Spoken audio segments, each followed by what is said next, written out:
The global death toll from this pandemic is now over 7,500 and there are more than 190,000 cases. I'm going to bring you up to date on the situation in a number of countries over the next few minutes. These are some of the most recent pictures to come in. This is from Barcelona, where people have been out on their balconies playing instruments, sometimes alongside each other. You can see a young guy there playing the saxophone. This is inside a rest home in Japan, where people have been exercising indoors because they're not allowed to go outside. And remember, the virus is particularly deadly for elderly people. And remember, Japan has the most elderly population in the world, so particular care is being taken. These people are exercising outside on their rooftops in Rome, doing it in part in coordination with other neighbours across the way. You can see most of them still staying a little distance apart. Not so active in Venice, but these police are out on the streets to make sure quarantine regulations are being observed. Bear in mind, across Italy, people can only leave their homes if they have an urgent work reason or they need to get some food. And we're going to focus a little more on Italy now, because more than 2,500 people have died there and there are over 30,000 cases. It's the worst affected country aside from China. And as we've been discussing over the last month, the north of Italy is really the centre of this outbreak. Well, the New York Times The Daily podcast has spoken to a doctor in Bergamo. This is Professor Fabiano Di Marco. He's head of a respiratory unit there. He says doctors are making life and death decisions. They're admitting up to 70 critically ill patients a day, and that some patients are dying alone because the staff are overwhelmed. Inevitably, some of those staff are also becoming ill. Here's more of what he told the New York Times. If I allow one or two relatives to come to the hospital, I have to give them these, but we do not have this for us. Right, you need them for doctors. Yeah. They cannot receive the relative in hospital. So the patients are alone and they die alone. Well, this evening, EU leaders, including Italy's Prime Minister, have agreed to close Europe's borders for 30 days. They are establishing some fast-track lanes to allow goods to come between countries. Even so, this is just an additional measure on top of strident restrictions already. Bear in mind, Italy has been under a complete lockdown for close to a week now. Sima Katechas in Rome. A display of resilience and solidarity. Locals in Rome feeling optimistic about what lies ahead as the country tackles the worst health crisis in a generation. How do you feel the government is doing? Sorry? The Prime Minister, do you agree with what is happening? Yes, I do. Why? Because it's the right thing to do, I think. I never see Rome in this situation. Popular streets empty, no tourists, nothing open. Orlando is a taxi driver. He tells us the soul has been ripped out of Italy. I am not busy because there aren't people. Only to the hospital, some tourists, but very, very down. The country has enforced rules preventing people from moving around. Stay indoors, especially if you're older, they're told. But some are choosing to rebel. The advice for people who are older is to stay indoors? Yes, we know. No, because we think we have to walk a little bit. Every 2 days we take a walk. Well, let's hear a little more about how daily life has changed in Rome. Here's another resident of the city. We feel a bit more lonely. We feel a little bit more segregated. We feel a little more bored than we used to. So I think we kind of changed our daily life, and I really hope that will help us to understand that maybe we needed to slow down a little bit.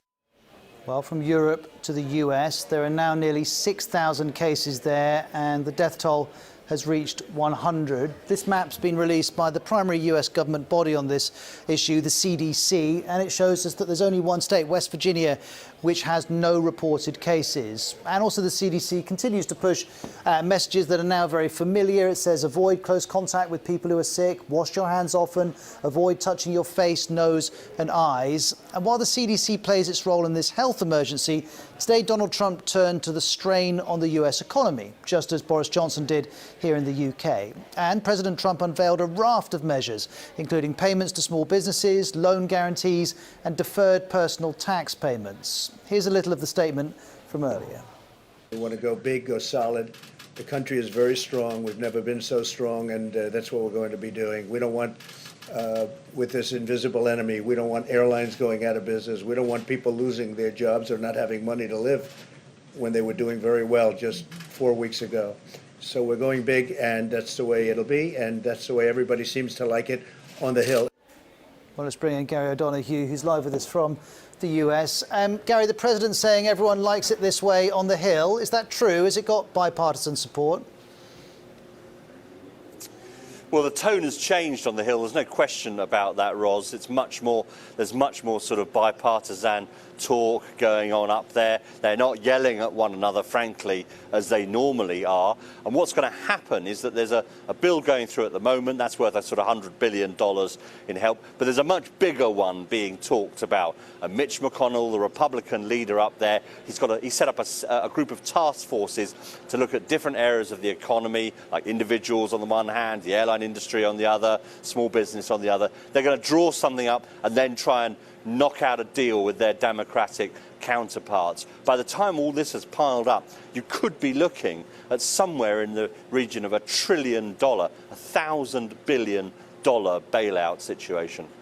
And Gary, just quickly before we go on to another issue, I think a lot of people are wondering how quickly can this be turned round? How quickly can money actually reach people?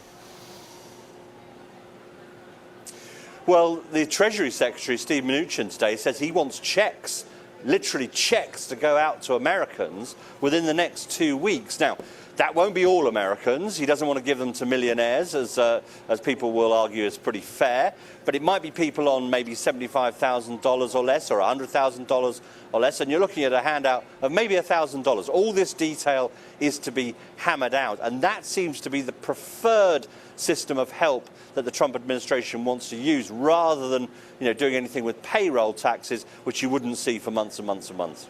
So, Gary, that's the first story I want to ask you about. Here's the second, because there is now increasing tension between China and the US in the middle of this crisis. Today, Beijing announced that all US journalists working for the New York Times, the Wall Street Journal and the Washington Post are going to be expelled. They've got just 10 days to leave.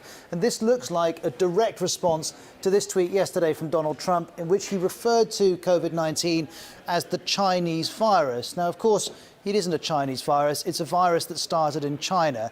And the president will surely have expected a response. Bear in mind, back in February, China expelled 3 journalists from the Wall Street Journal in connection with this article with the headline, "China is the real sick man of Asia." Beijing said that was racist, and so it took action. And Gary, to bring you back in here, there may be people watching who would be thinking, like the Democrats and the Republicans, maybe China and the US could put its differences aside, but it doesn't seem like it. No, I think there's a certain amount of face that has to be saved in these circumstances. Tit for tat, diplomatically, can very much look like the playground, quite frankly. And that's what's been happening. We've had that editorial that the Chinese objected to, and in response to kicking out the Wall Street Journal journalists, the administration here sort of reclassified some Chinese news organizations. Now you've had these comments from the president. He's actually said more than once calling it the Chinese virus, and now these moves by Beijing. So yeah, they're going at it, frankly, like a couple of people after a Friday night out. And just quickly, Gary, before I let you go, what's it like in DC? It's very quiet. We don't have a sort of curfew in place here, but the streets are pretty empty. People are shopping, as you can imagine, for stuff pretty rapidly. The shelves have emptied out in the local store, certainly on one occasion. And I was noticing downstairs just a moment ago the Wi-Fi is getting a bit ropey, so I think that working from home thing may be having an impact.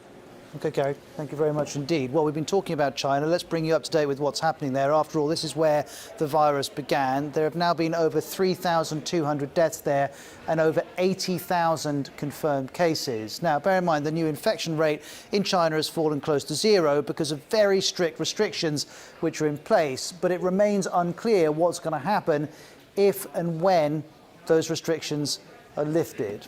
Well, speaking of tough restrictions, they are also coming into place, not in Ukraine, where there have been seven cases and 1 death, I know, but I wanted to, actually, no, I was hoping to show you a map of France, but that's not going to come up. Where are we going? Sometimes the map takes on a life of its own, apologies.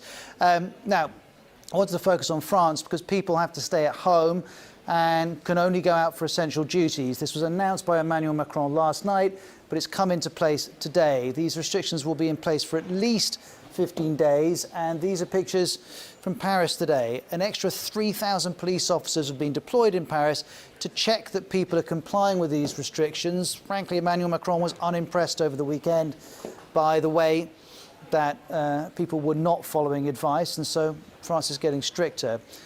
Nearly 150 people have died in France, over 7,000 confirmed cases. Here's more from Hugh Schofield in Paris. This is the form which everyone is going to have to get very, very used to. It's a form which you print from the Ministry of Interior, and it's the form you have to have with you when you go out from your house or your home as of midday today. It's what they call in French an attestation sur honneur. It's to say, I hereby attest that I'm doing this, that or the other. And there are 5 boxes you can tick. 5 categories of movement which are allowed for work, for health, for imperative family reasons, to go shopping, or for a brief excursion just to go jogging or to walk the dog. Now, it is 2 months to the day since the BBC's Stephen McDonnell filed our first report on what was then a mysterious new illness which had killed 2 people in the city of Wuhan in China. Here's how we covered the story 2 months back. Chinese officials have been reassuring the public that the virus cluster which has caused pneumonia in Wuhan is under control. There have been deaths, but the authorities say only dozens of people have been infected. However, scientists in Britain have estimated that the true number of cases could already be at least 1,700. And surely none of us could have imagined where we would be 2 months later. Here's Stephen again talking earlier as we look at some of the most recent pictures from China. Look, in one way, it's kind of a bit frightening that we went from nothing to this sort of global emergency so quickly. But, you know, in a funny way, you could also see this as kind of positive. I mean, assuming that the Chinese figures are not drastically wrong, I think other countries can look to China and see that there is a way out. That you will get to where China is now. I mean, we went from then up to 80,000 plus people being infected, down to now currently less than 10,000 infections, and according to official figures, only 1 extra homegrown infection in all of China today, and that's in the city of Wuhan. The other infections have come in the form of people travelling from overseas, and this is why there's been a lot of emphasis on this, and why Chinese cities have now introduced these quite strict quarantine procedures when you arrive in Beijing, in Hong Kong, in Shanghai, because the authorities there are worried that people returning from Europe, from North America into China, believing that it's sort of safe here, could reinfect everyone.